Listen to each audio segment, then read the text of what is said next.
Cukup. Oke, sebentar. Kemudian sebelum kita memulai acara pada malam hari ini, kita berdoa sesuai dengan kepercayaan masing-masing terlebih dahulu untuk keberlangsungan acaranya agar berjalan dengan lancar dan ya semoga akunya nggak deg-degan banget gitu ya berhadapan dengan Kak Adi langsung. Oke, berdoa dimulai.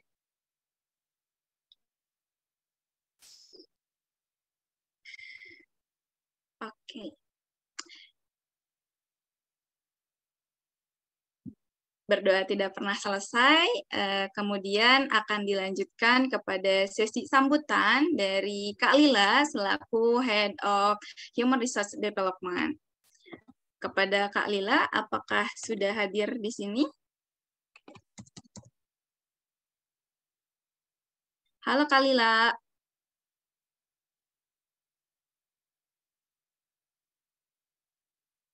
Kak Lila? Oke, baik. Mungkin masih ada kendala teknis. Halo Kak.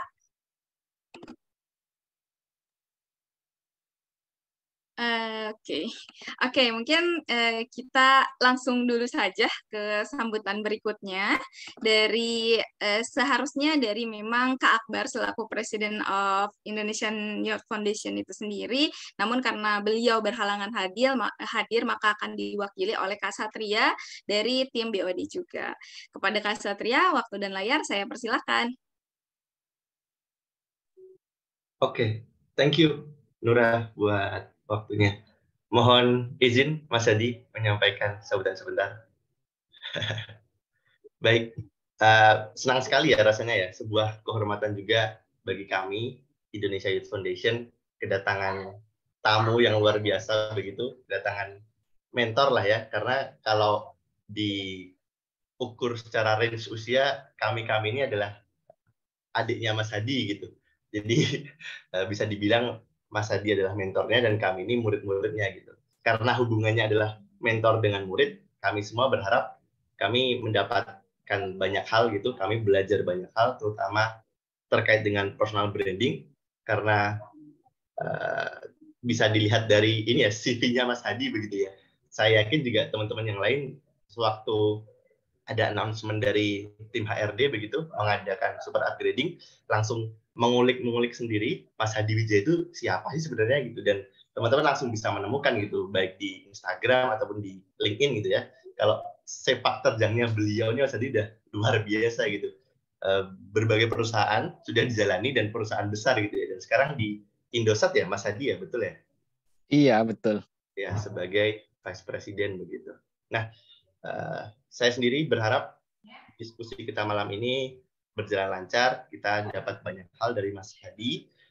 Nanti ketika ada Q&A session juga teman-teman bisa memanfaatkan waktunya, karena kami semua juga yakin waktu dari Mas Hadi itu sangat berharga gitu. Saya sendiri mewakili IF mengucapkan mohon maaf karena tadi di awal sempat kita molor begitu Mas Hadi 10 menit ya barangkali.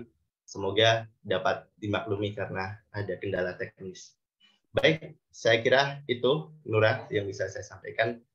Semangat semuanya, mari kita belajar banyak hal malam ini.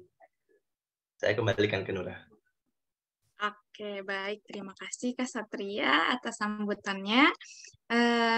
Kita akan kembali kepada Kak Lila. Apakah Kak Lila sudah ada di sana?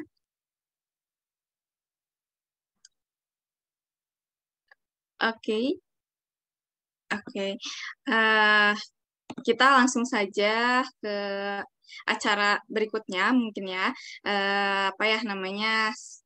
Dari tujuan upgrading ini memang sebenarnya ditujukan agar kita menambah pengetahuan gitu ya teman-teman terkait personal branding, dan ya sedikit banyaknya kita udah tahu lah ya, maksudnya dari TikTok, dari Instagram terkait personal branding itu sendiri gitu ya. Tapi di sini akan lebih komprehensif lagi gitu belajarnya, karena kita belajar dari expertnya langsung dan kita bisa bicara, bisa interaksi, bisa bertanya dan lain sebagainya gitu ya teman-teman. Maksudnya kita bukan hanya membaca, tapi kita juga benar-benar udah bisa merasakan pengalamannya langsung gitu terkait bagaimana sih cara kita mempromosikan diri kita itu agar kita bisa dilirik oleh mungkin perusahaan kita yang kita mau gitu, kemudian juga dari organisasi yang kita mau, atau mungkin kita ingin memperlihatkan diri kita tuh kepada seseorang gitu. Nah sebenarnya kurang lebih seperti itu, sama seperti apa yang sudah disampaikan oleh Kak Satria juga. Oke, mungkin karena waktu juga terus berjalan, kita akan lanjutkan gitu kepada sesi berikutnya, kepada Kak Hadi, karena sudah ada juga di tengah-tengah kita, yang sedikit akan saya spill nih terkait Kak Hadi gitu. Nah, Kak Hadi ini sekarang itu sebagai Head of Business Program IDE ya Kak, di Indosat, seperti tadi juga sudah dikonfirmasi oleh Kak Hadinya gitu. Kemudian sebelumnya pernah di Ruang Guru, juga pernah jadi guest lecturer di UI dan lain sebagainya, dan masih banyak lagi yang mungkin nggak bisa nih tertuang ada di satu layar gitu. Oke, langsung saja kepada Kak Hadi, waktu dan layar saya persilakan. Terima Mangga Kak kasih Hadi. Kak Nura, terima kasih atas sambutannya juga dari Kak Satria. Jadi aku hari ini senang banget diundang sama Indonesia Youth Foundation untuk bicara. Kemarin waktu saya dihubungin sama teman-teman dari Mentorin dan juga Indonesia Youth Foundation, saya langsung mengiyakan. Karena ini jadi salah satu ajang bagi saya untuk bisa berelasi. Saya senang banget balik ke kampus, balik ke dunia mahasiswa maupun dunia anak-anak yang masih relatif lebih muda. Karena itu ngingetin saya kayak waktu saya tuh baru memulai karir saya. Waktu saya baru mulai karir saya hampir 16 tahun yang lalu itu masih belum ada tuh yang kayak seperti ini. Jadi ada platform-platformnya, ada foundation, ada kegiatan yang bisa akhirnya menyambungkan antara praktisi yang sekarang benar-benar ada di dunia pekerjaan dengan kita. Dulu tuh masih jarang. Jadi dulu kita cuma bisa ngobrol sama ya paling kakak-kakak kelas ataupun sama senior di himpunan yang memang sudah bekerja, tapi belum ada platform khusus yang mengundang para praktisi yang mau untuk sharing. Nah, makanya aku langsung mengiyakan untuk bisa sharing supaya bisa satu connect lagi ke teman-teman untuk juga sekalian pengen tahu juga sekarang apa sih yang lagi dipikirin teman-teman, apa yang lagi hype, karena itu kan zaman udah berubah ya.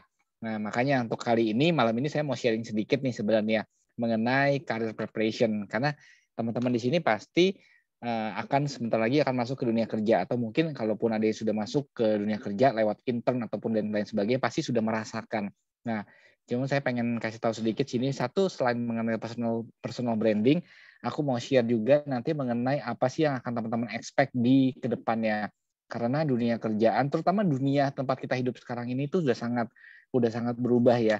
Kita bisa lihat nanti dalam presentasi saya akan share beberapa contoh kasus yang menyatakan kalau memang dunia kita hidup sekarang itu udah benar-benar berubah. Apalagi kalau teman-teman belakangan tahu adanya namanya ChatGPT.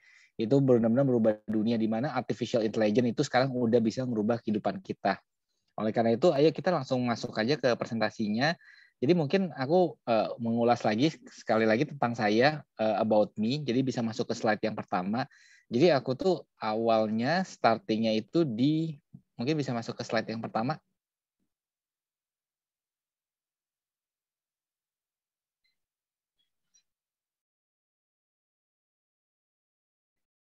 Atau saya aja yang share screen kalau gitu nggak apa-apa. Kalau emang, nah ya masuk ke slide yang satu langsung Oke, masuk ke slide yang mengenai tentang saya, langsung di slideshow aja.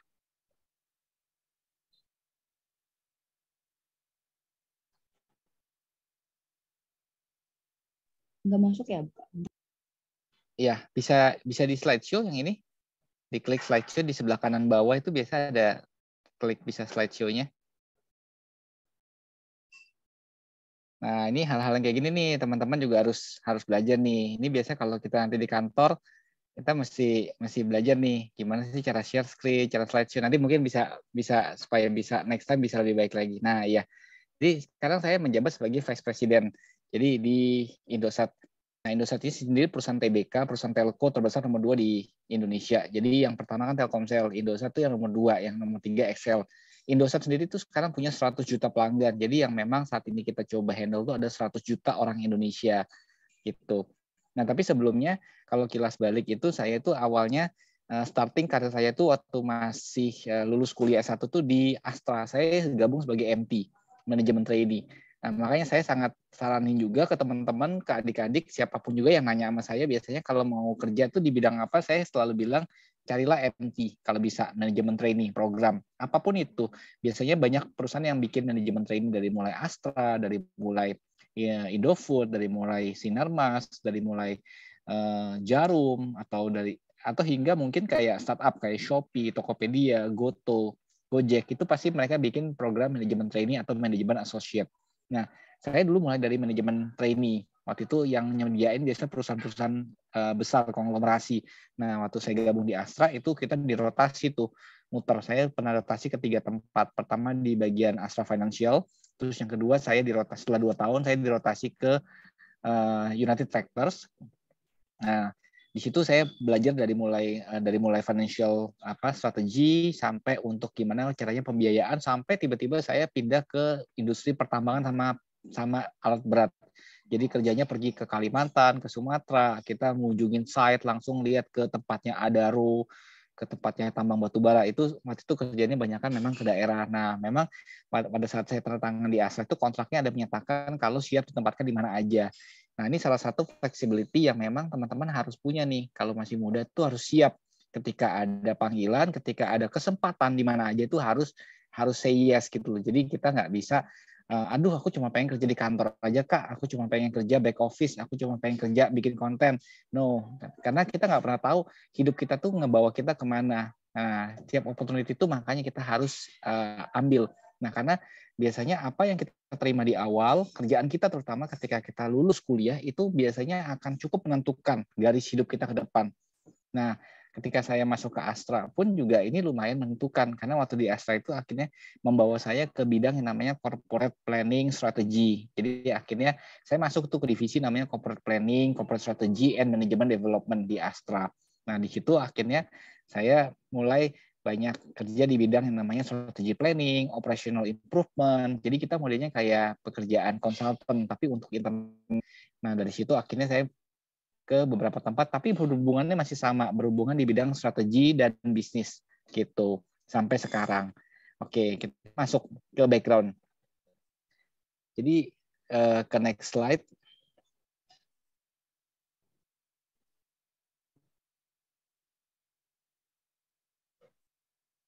Nah, ini background-nya. Jadi ini background teman-teman bisa lihat yang saya ambil dari buku. Kalau teman-teman di sini ada yang suka baca buku, saya suka banget baca buku. Dan saya tiap tahun bisa baca mungkin hampir 10 buku. Dan bukunya itu variasinya bermacam-macam. Nah, ini salah satu buku yang menurut saya sangat menarik. Dan ini sifatnya mirip kayak science fiction. Tapi ini lebih, kalau teman-teman tahu, ini ada profesor dari Israel, namanya Yuval Noah Harari. Bisa di Google. Dia bikin buku ada 3. Nomor 1 namanya Sapiens.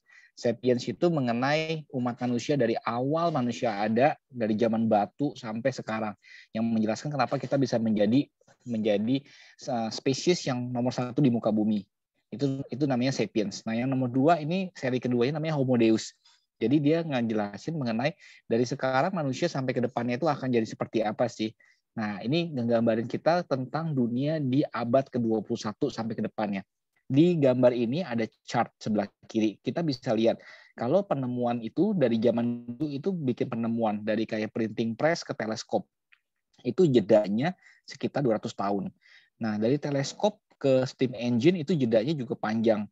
Nah, dari steam engine ke telegraf itu jedanya panjang. Nah, yang kita bisa lihat dari gambar ini tuh apa? Setiap penemuan di dalam kehidupan umat manusia itu jaraknya tuh jedanya jauh-jauh. Jadi selama ratusan tahun tuh hidup kita tuh nggak berubah-ubah, kayak biasa-biasa aja. Jadi kalau suka nonton film-film kayak Game of Thrones atau film-film dari zaman pertengahan, ya hidup manusia tuh dari zaman dulu tuh lambat gitu berubahnya sampai ada namanya modernity, kayak mesin, kayak steam engine, telegraf itu baru ada belakangan-belakangan, dan itu pun jaraknya jauh-jauh gitu. Jadi penemuannya itu lambat. Nah, tapi kalau kita lihat di sebelah kanan, itu setiap penemuan itu menjadi lebih dekat jaraknya. Jadi kita dari mulai ditemukan komputer, sampai ditemukan namanya mesin prosesor, pengelola kata-kata, lalu ditemukannya namanya ini operating system, lalu ditemukan juga cell phones, kita bisa lihat ada internet, www, sampai sekarang kita bisa lihat setiap penemuan dari satu penemuan ke penemuan lain tuh jaraknya tuh dekat-dekat. Berarti dalam waktu 1 tahun itu kita bisa memiliki beberapa kali lompatan penemuan, sampai yang paling terakhir kita sekarang tahu yang namanya ChatGPT. ChatGPT itu kan adalah artificial intelligence yang bisa ngasih kita banyak jawaban ya istilahnya. Kita mau nulis essay bisa, kita mau nulis brief bisa, kita mau bikin misalnya mau bikin caption untuk sosial media bisa gitu. Itu semuanya bisa. Nah, itu something yang menurut saya tuh menurut saya luar biasa ya, karena saya nggak pernah tahu nanti zamannya teman-teman udah 10 tahun dari sekarang, ketika saya mungkin udah pensiun, aku sebenarnya tahun depan tuh usia 40. Jadi ini juga saya juga rada ini sih kayak kaget. Kok gue udah 40 ya gitu. Jadi kayaknya dari kemarin tuh rasanya baru lulus kuliah, sering banget emang sering ngajar juga, suka ngajar ke BINUS, ke UI. Rasanya masih kayak connect sama anak-anak, sama teman-teman, tapi baru nyadar kayaknya gue tahun depan udah masuk usia 40 dan I think I still have like 10 to 15 years sampai usia pensiun gitu loh. Dan aku juga ngerasa kayak denial gitu terhadap diri sendiri. Aduh, gak mungkin nih gue udah 40, kayaknya gue masih muda nih, tapi denial. Nah, ini aku udah ngelewatin banyak zaman, nanti aku bisa share era yang aku udah lewatin dari zaman dulu sebelumnya masih komputernya masih cupu, udah mulai temuin handphone, sampai sekarang kita bisa masuk ke era artificial intelligence. Nah, teman-teman bayangin ketika teman-teman nanti 10 tahun dari sekarang, itu lompatannya bisa lebih gila lagi. Di sini ada beberapa feature skenario. Dijelasin kalau dunia itu akan dikendalikan sepenuhnya oleh algoritma. Makanya sekarang kita setiap kali kita mau pergi pasti nyalain namanya Google Maps. Kita udah nggak berani lagi tuh kayak zaman dulu. Waktu saya pertama kali kerja 2006, 2005, itu saya kan jadi sales lapangan. Nah itu saya tuh pergi masih bawa peta. Petanya tuh benar-benar peta yang peta kertas atau peta buku gitu loh. Saya beli buku, beli kertas yang peta Jakarta, saya jalan tuh canvassing. Zaman sekarang itu udah nggak perlu lagi. Kita udah bisa lihat dari Google saya mau kemana, dan ketika kita buka Google Maps pun di situ kelihatan tuh ada toko-toko apa aja yang perlu kita datangin. Jadi contohnya kita masukin di Google Maps, kita masukin contohnya toko kelontong, nanti keluar tuh semua toko kelontong di situ. Atau kita masukin bengkel mobil, nanti keluar semua tuh bengkel mobil dari jarak misalnya dari area yang mau kita datangin misalnya, nanti keluar semua tuh titik-titiknya. Nah itu semua udah sangat ngebantu. Nah imagine nanti ke depannya itu kalau dunia itu bisa benar-benar lebih dikendalikan lagi oleh algoritma, meaning kemampuan kita untuk berpikir itu makin berkurang. Kita itu udah nggak bisa lagi mungkin ngitung di luar kepala, ngitung harus pakai kalkulator, harus pakai Excel. Nah ini yang nomor 1. Nomor 2 ada namanya biotech. Biotech ini adalah kombinasi dari biologi dan teknologi. Jadi di buku ini dijelasin kalau ke depannya tuh manusia tuh bisa ganti badannya kayak spare part. Tangannya rusak diganti tangannya, jarinya putus diganti jarinya, kakinya putus diganti kakinya. Nah itu udah kejadian sekarang tuh, karena di Amerika sekarang udah banyak namanya bionic arm ataupun legs itu diganti untuk para veteran perang. Nah kedepannya hal ini akan menjadi komersial. Nah itu yang nomor 2. Nomor 3 ini adalah development dari medicine. Kalau perkembangan dunia medical sekarang itu udah benar-benar canggih sampai bisa memperpanjang usia harapan hidup manusia. Nah ini terkait sama apa? Sama usia harapan hidup kita tuh kan jadi panjang. Jadi sekarang kan usia pensiun orang tua kita atau misalnya senior kita tuh kan biasa kalau di kantor pensiunnya tuh umur 55. Itu udah dianggap pensiun. Itu tuh 55 tuh masih muda banget. Saya tuh waktu itu ada bos saya pensiun usia 55, habis itu ditawarin kerja lagi di tempat lain jadi direktur.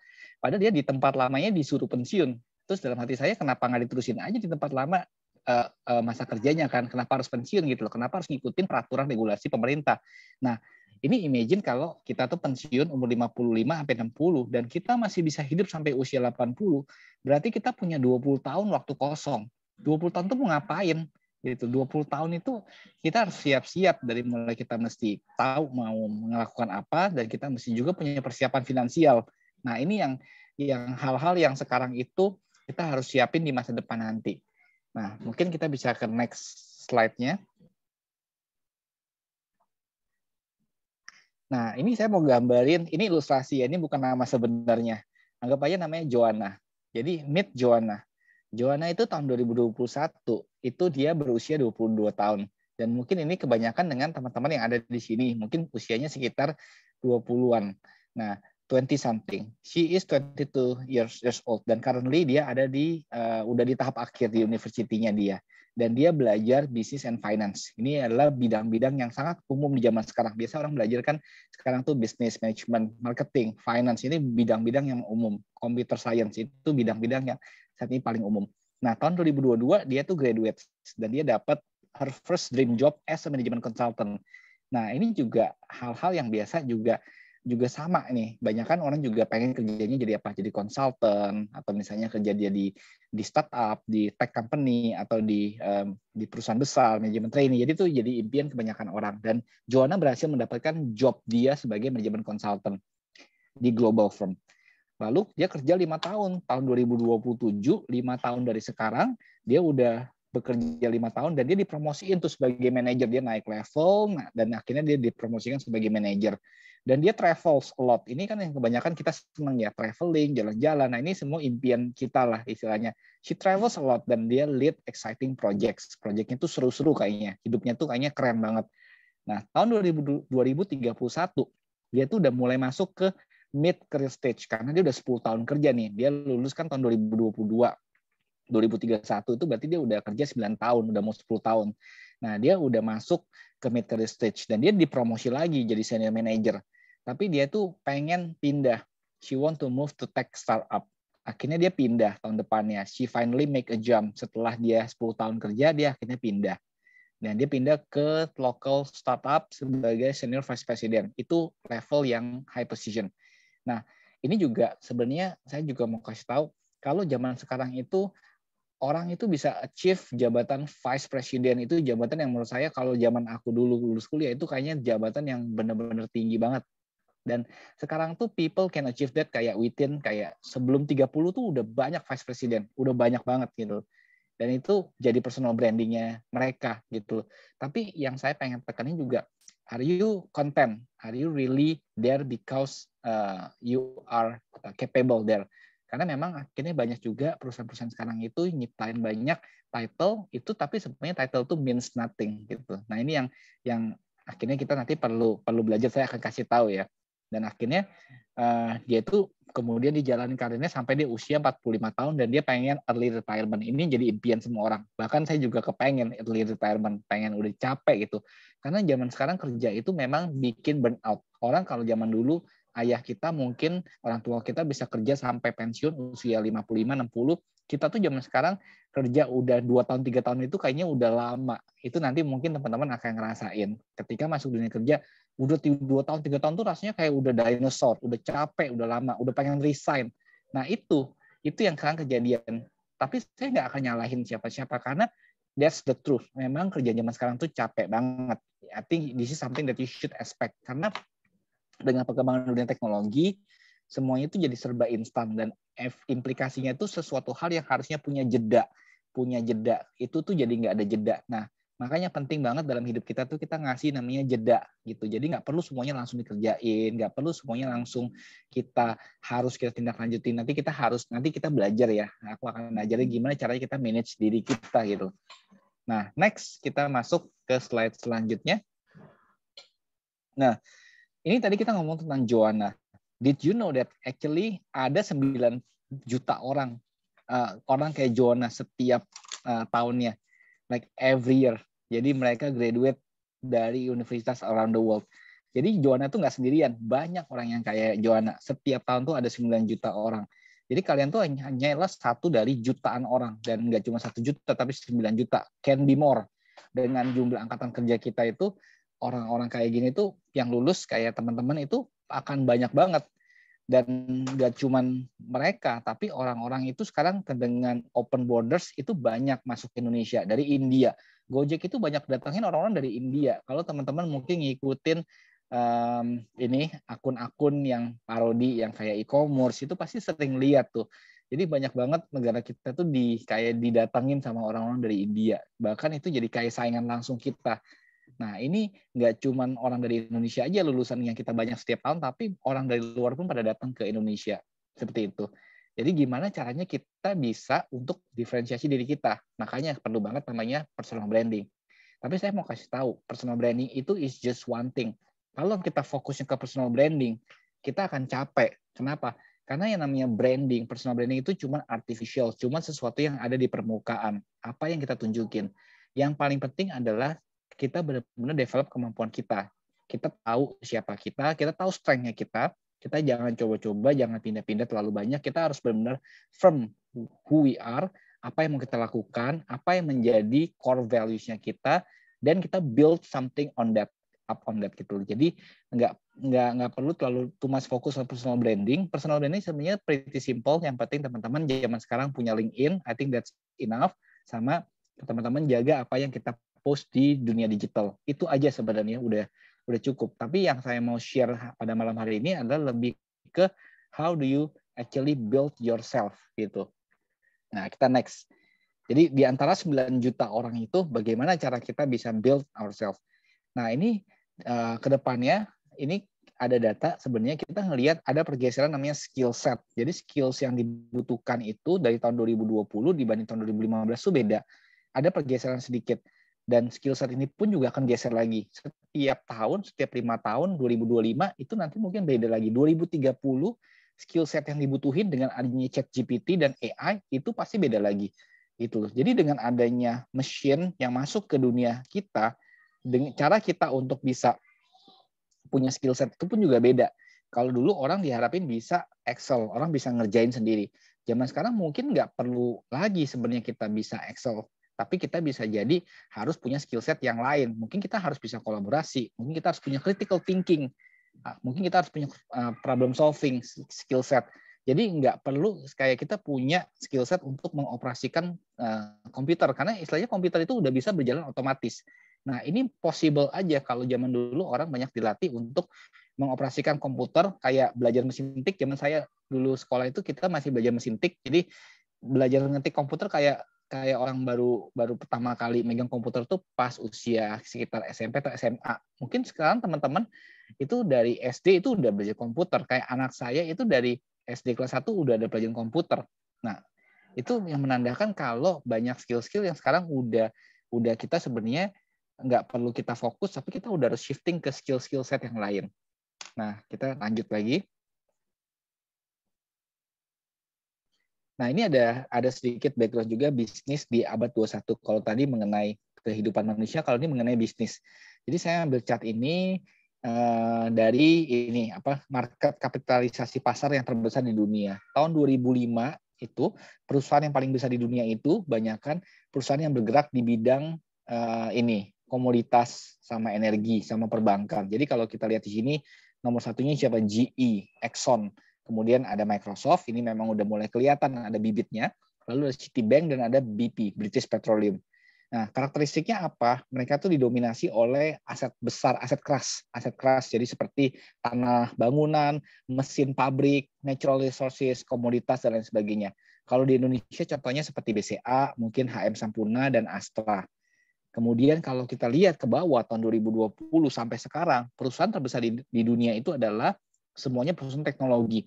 Dari mulai Microsoft, Apple, Amazon, Alphabet, Google, dan Facebook. Kita bisa lihat di sini didominasi oleh aset lunak, soft asset seperti talent, data, teknologi, intellectual property, paten, dan teman-teman semua, which is the people.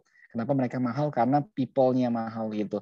Dan di Indonesia contohnya ada Goto, ada Bang Jago, ada Bukalapak, dan lain sebagainya.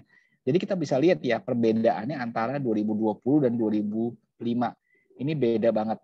Nah, ini pun juga akan menjadi branding yang beda. Kalau saya tulis branding saya ahli di bidang perminyakan. Mungkin sekarang udah nggak laku lagi, udah obsolete istilahnya. Nah, jadi penting banget nanti dalam hidup kita itu kita tuh harus bisa berubah. Jadi yang paling penting itu adalah kemampuan untuk adaptasi gitu. Jadi ketika dunia udah berubah, kita harus bisa berubah. Jadi personal branding pun itu jadi ngikutin juga.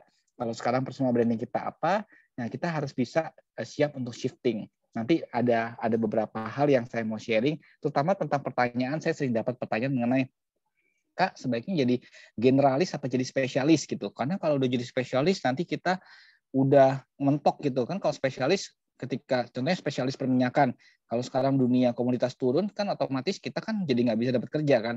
Sedangkan kalau misalnya kita jadi generalis nanti dianggap nggak ada yang detail gitu. Nah, nanti saya akan kasih tahu sebaiknya seperti apa. Oke, next. Kita lihat lagi slide selanjutnya. Nah, terutama pandemi itu mendorong kita benar-benar perubahan ke digitalisasinya itu jauh lebih cepat. Yang tadinya digitalisasi itu masih setengah-setengah, tapi gara-gara pandemi itu tiba-tiba semua orang dipaksa untuk jadi digital, mau nggak mau, karena kita nggak bisa secara fisik bergerak. Makanya ketika pandemi banyak banget perusahaan digital tuh naik daun, dari mulai kayak Facebook, Netflix, terus Disney Hotstar, terus termasuk Ruang Guru juga. Jadi semua orang tuh pada naik gitu. Tapi sekarang ada perubahan lagi, karena orang udah balik lagi ke normal, itu yang namanya digital tuh udah mulai terganggu. Karena yang tadinya orang nonton Netflix jadi nggak nonton lagi, nontonnya bioskop. Yang tadinya orang belanjanya online, sekarang ngurangin, jadinya belanjanya pergi ke mall, pergi ke farmers market, langsung pergi secara fisik.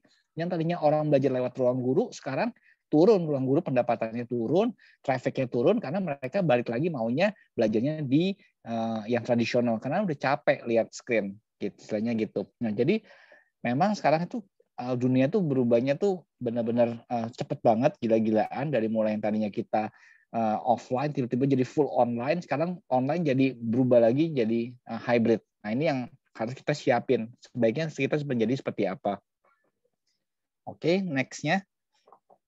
Jadi kita harus mulai dari mana? Pasti pertanyaan teman-teman semua dari ceritanya Kak Hadi ini, sebaiknya saya mulai dari mana? Nah, kalau saya sih usul ada 4 hal. Jadi untuk branding sebenarnya teman-teman cukup bangun 4 hal ini di dalam diri teman-teman. Jadi nggak cuma teman-teman harus bisa menceritakan itu di dalam CV ataupun menuliskan proyek-proyek teman-teman dengan baik di dalam LinkedIn, tapi ada 4 hal yang teman-teman benar-benar harus bangun. Oke, kita mulai ya. Jadi saya sebutnya adalah essential skill. Jadi skill yang sangat penting untuk usia 20-an. Nah, ini berdasarkan dari hasil yang saya udah amatin selama ini dan pengalaman aku ngerasa 4 hal ini yang paling penting. Oke, kita ke next slide-nya. Oke, lanjut lagi ke skill yang pertama. Nah, ini skill yang pertama. Ini teman-teman harus catat nih ya. Yang pertama itu komunikasi. Di dunia yang sekarang itu benar-benar instan, apa-apa tinggal texting, tinggal WA, cepat banget. Itu penting banget untuk komunikasi secara efektif. Kenapa? Karena dengan ada teknologi itu kadang-kadang bikin komunikasi kita tuh jadi sedikit distorsi. Orang tuh contohnya kalau ngetik itu maksudnya mungkin baik, tapi ketika di teks itu dibacanya rasanya tuh bisa beda. Nah, ini penting banget dari cara kita komunikasi. Memang sekarang texting itu jadi salah satu hal yang memudahkan banget, bahkan orang-orang lebih suka di texting, nggak senang ngobrol, senangnya lewat WA aja. Kalau disuruh telepon langsung kadang-kadang suka anxiety, suka deg-degan, tapi kalau lewat WA itu ya udah, WA kan nyantai aja, kan tinggal ketik aja gitu. Tapi kalau disuruh telepon itu deg-degan. Nah, itu yang kita harus belajar back to our basic. Manusia itu kan makhluk sosial, belajar komunikasi efektif. Karena dengan kita bisa berkomunikasi efektif, we can solve a lot of problem. Yang simple, yang sebenarnya tuh simple gitu loh. Cuman kadang-kadang kalau kayak saya ngobrol sama tim saya, kadang-kadang suka banyak miskomunikasi. Saya tanya, udah ngobrol belum? Udah. Yang benar ngobrol. Terus aku tanya lagi, dia udah ngobrol? Ya udah.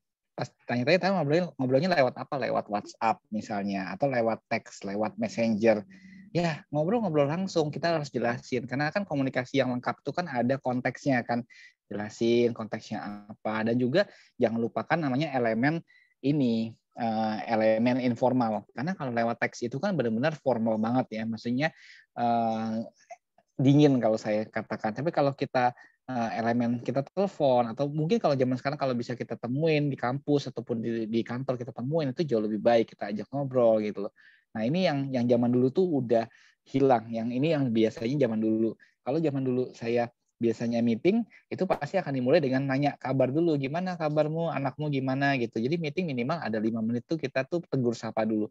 Tapi sekarang biasanya kalau udah Zoom langsung mulai gitu. Jadi oke, agenda kita 1, 2, 3. Jadi kayak elemen manusianya udah hilang. Padahal ini penting banget. Jadi kita harus bisa nomor 1 berkomunikasi secara efektif. Nah, baik secara ilmu listening, kita friendly, lalu kita open minded, kita dengerin orang tuh mau dengar apa, feedback, kita open to feedback, dan kita berkomunikasi secara confidence, termasuk cara kita mengkomunikasikan ide kita presentasi, kita pitching ke orang lain, dan lain sebagainya, termasuk non-verbal communication, jadi cara gesture tubuh kita, dan lain sebagainya. Ini penting banget. Nomor 1 skill komunikasi, yang menurut saya komputer nggak bisa gantiin.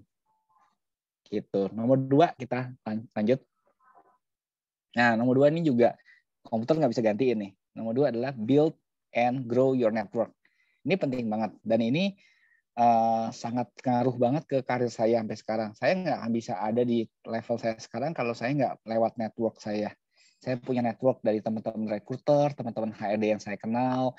Saya punya network dari headhunter yang pernah bantu saya. Saya punya network dari mantan bos saya yang pernah kerja sama saya, yang akhirnya ngajak lagi, Di, mau kerja bareng lagi nggak? Gue udah pindah ke sini. Oh, pas saya juga lagi butuh, akhirnya bisa masuk. Dan ini sangat penting. From your friend, from your ex-boss, from your ex-lecturer, dosen Anda, siapapun itu, atau Anda pernah intern di mana, nah itu build and grow your network. Ini penting banget. Jadi nomor 1 komunikasi, yang nomor 2 tentang network. Networking ini sangat penting, dan ini komputer nggak bisa gantiin. Karena ini udah levelnya memang di level ya kita sebagai manusia tuh, yaitu kekuatan kita di network. Jadi manusia kenapa bisa sampai sebesar sekarang, karena kita punya network yang kita bisa bekerja sama sampai kita bisa bangun sesuatu yang besar. Nah, termasuk ini juga bisa leading kita ke prospek baru. Kalau kita jadi sales, pasti network akan bantu. Kalau kita jadi employee, itu network akan bantu. Ketika kita butuh pekerjaan, itu network akan bantu. Ketika kita sudah menjadi, nanti teman-teman udah jadi presiden, let's say presiden, vice presiden misalnya, nggak cuma di organisasi kampus, tapi di kerjaan yang sesungguhnya, itu pasti teman-teman butuh network untuk bisa ngembangin, bikin bisnis baru, kolaborasi. Itu udah person to person. Jadi penting banget network itu.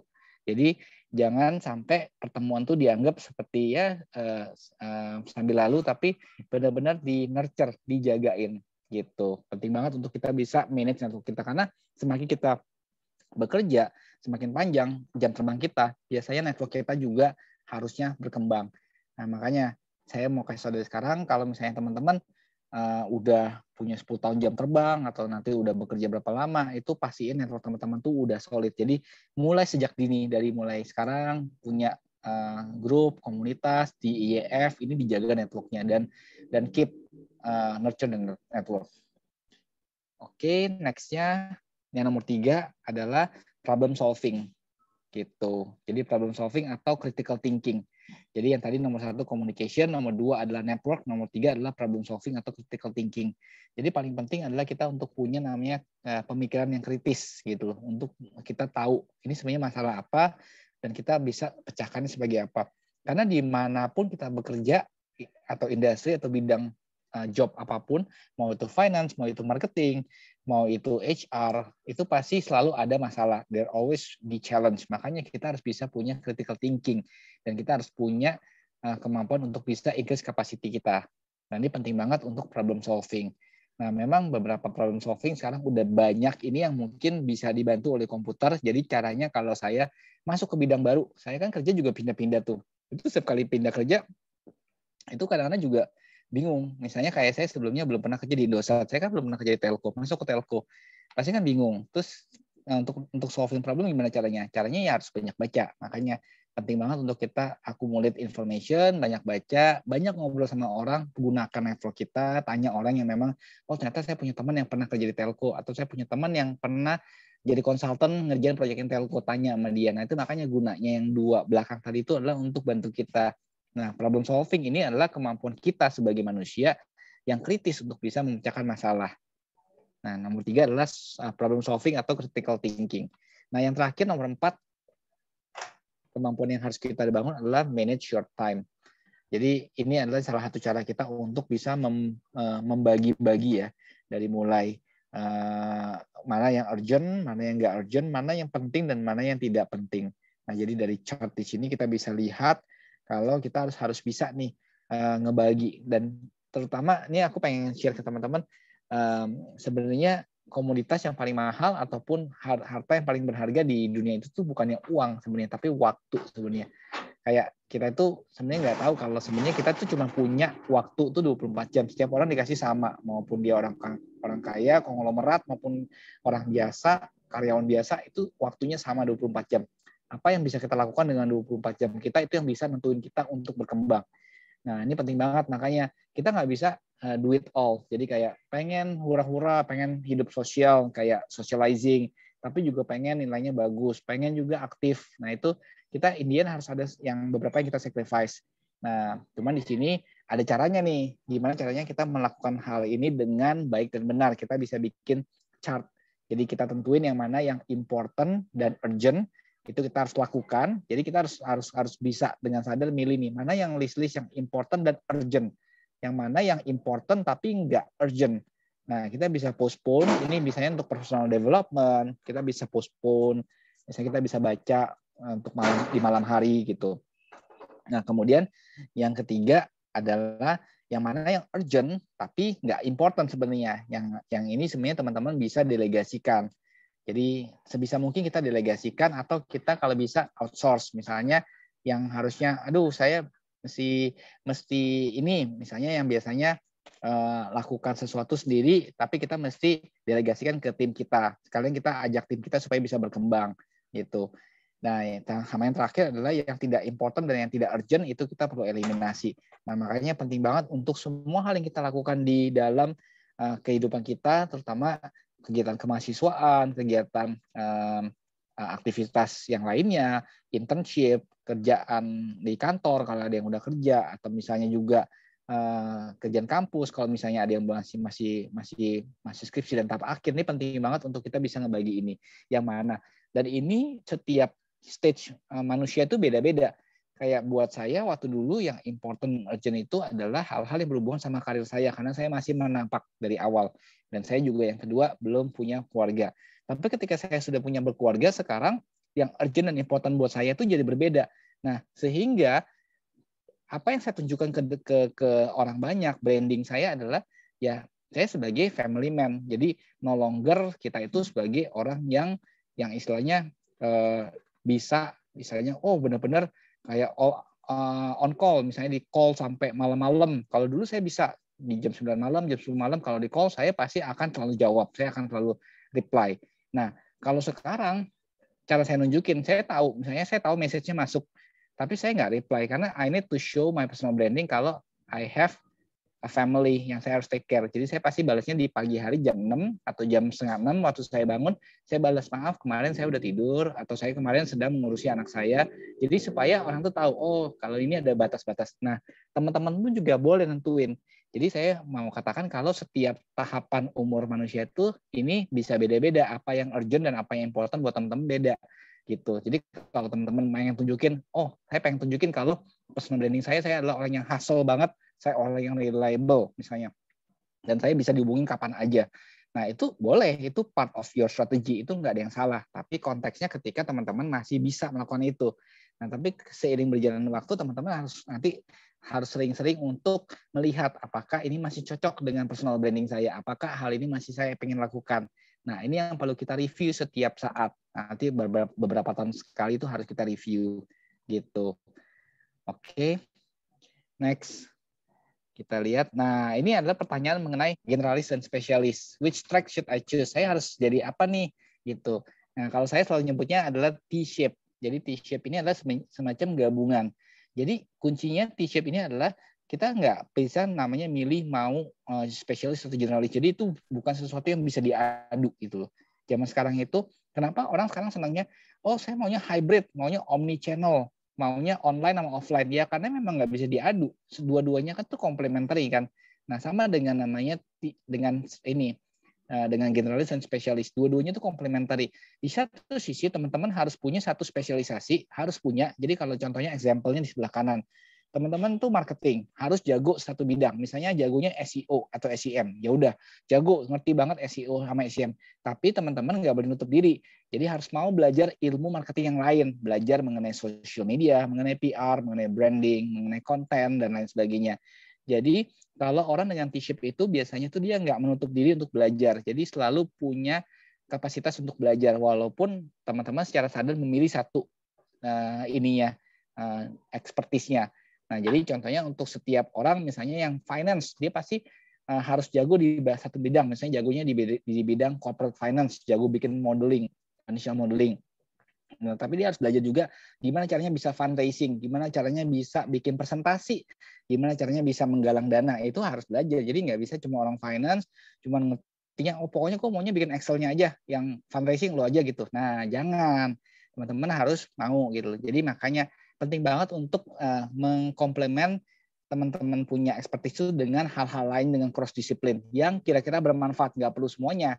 Nah, makanya ini perlu kita harus assess nih yang mana yang kira-kira ini bisa komplement ke disiplin saya, yang mana yang kira-kira memang nggak perlu. Karena kalau yang emang nggak perlu ya udah kita jangan terlibat. Tapi kalau memang yang perlu kita harus terlibat. Nah, makanya penting banget untuk kita bikin namanya T-shape. Yang pertama expertise itu harus kita pilih mau yang expertise di mana. Yang kedua kita harus punya cross discipline competence. Nah, keywordnya di sini saya bold adalah skill to adapt. Kenapa? Karena penting banget, karena bisa jadi apa yang kita expertise sekarang bisa jadi ke depannya itu udah nggak relevan lagi. Kayak SEO. SEO itu mungkin, atau misalnya konten, itu sekarang mungkin kita masih relevan. Tapi dengan adanya AI, ke depannya itu bisa jadi nggak perlu lagi. AI bisa ngerjain apa yang teman-teman kerjain. Kayak teman-teman jago misalnya bikin script, bikin copyright. Itu sekarang mungkin masih relevan. Tapi dengan adanya AI bisa jadi ke depannya namanya script copyright itu udah AI yang bikin. Kita udah tinggal masukin aja mau ngapain, AI udah produce tuh semuanya. Nah, jadi kan kita jadi kayak bisa jadi kerjaan yang kita tadinya kerjain jadi hilang kan. Nah, makanya penting banget untuk namanya punya cross disiplin gitu, belajar project management, belajar bagaimana cara mengelola sebuah proyek dan lain sebagainya. Jadi itu yang menurut aku banyak hal-hal yang kita harus punya skill set untuk bisa mengkomplement expertise kita gitu. Jadi kalau ada yang orang PR misalnya jago PR ya itu penting, tapi juga harus belajar yang lain gitu. Jadi kalau misalnya belajar PR tapi juga diimbangi dengan kita belajar misalnya manage social media misalnya, atau kita belajar caranya bikin growth hacking, gimana sih cara kita bisa nambah user dalam waktu cepat misalnya. Nah itu hal-hal yang sebenarnya banyak yang bisa saling komplement. Jadi kita nggak perlu perdebatkan yang mana generalis sama spesialis, tapi kalau saya sih katakan kita harus punya satu expertise atau depth, kedalaman yang harus kita punya, tapi di sisi lain kita harus bisa mengkomplement expertise kita dengan cross disiplin yang masih berhubungan. Oke, next-nya.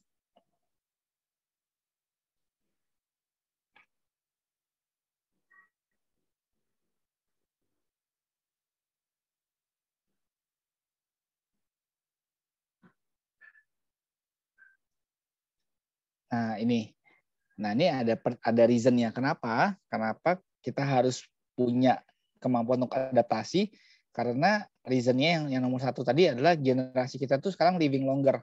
Jadi generasi manusia sekarang seperti yang tadi aku jelasin di awal tuh kita punya harapan hidup sampai 80 tahun.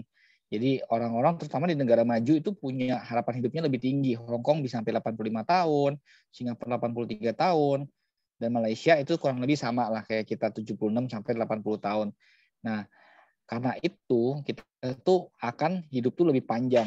Dengan hidup lebih panjang, kita akan ngelewatin banyak zaman.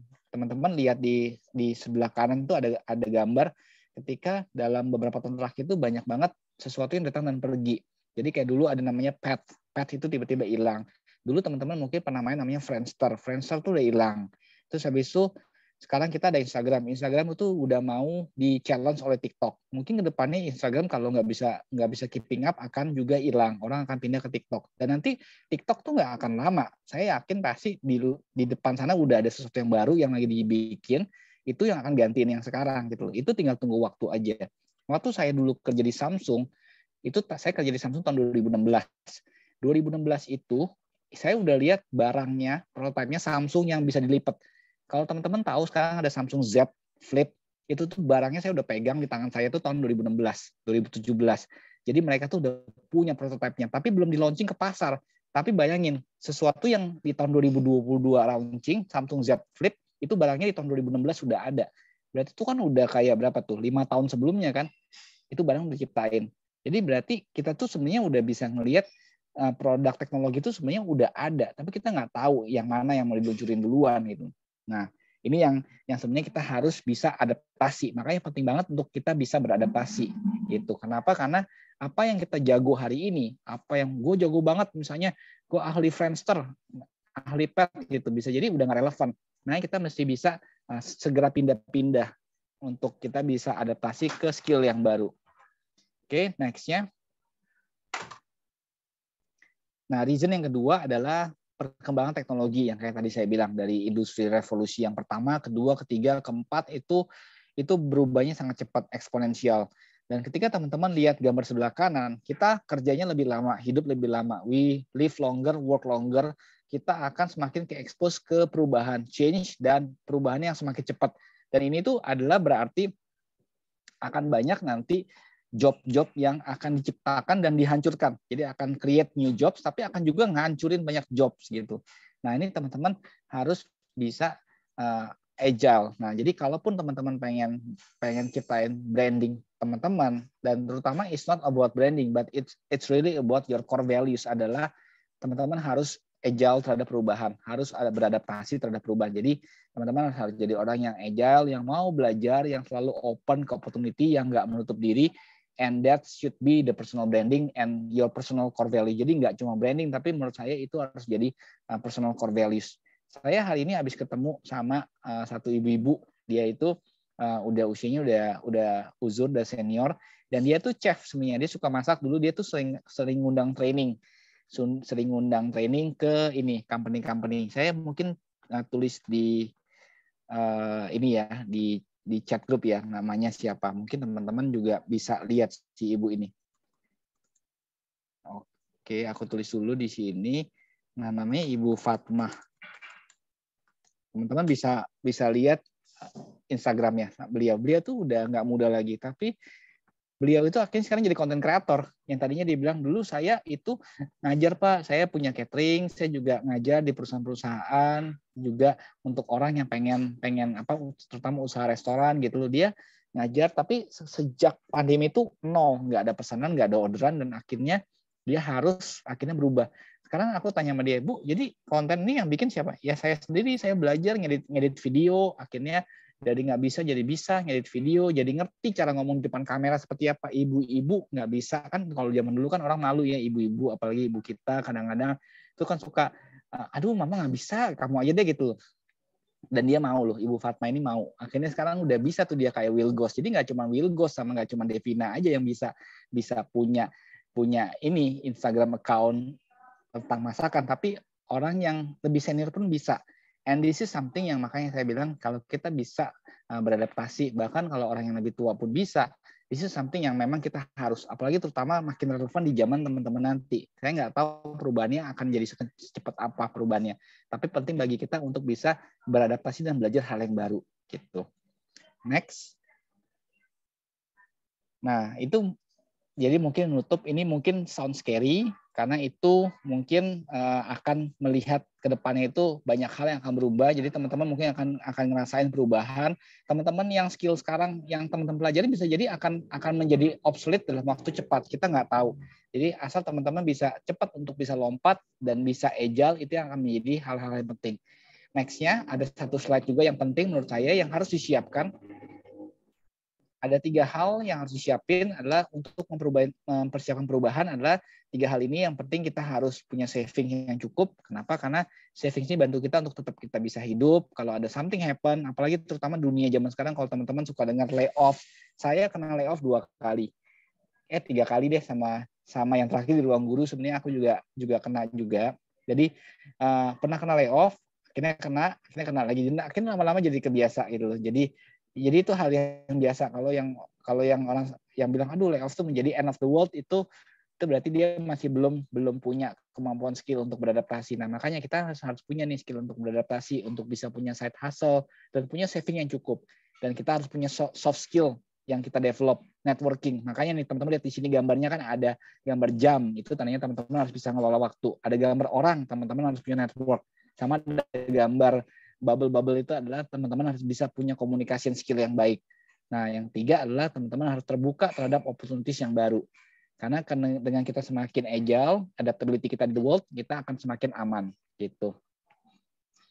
Ya, ini kabar baiknya karena saya udah kasih tahu dari sekarang, jadi I think that kedepannya tuh teman-teman harus punya sebenarnya personal core values. So not only personal branding, tapi personal core values yang agile, yang teman-teman itu siap terhadap perubahan apapun nanti terjadi di depan sana.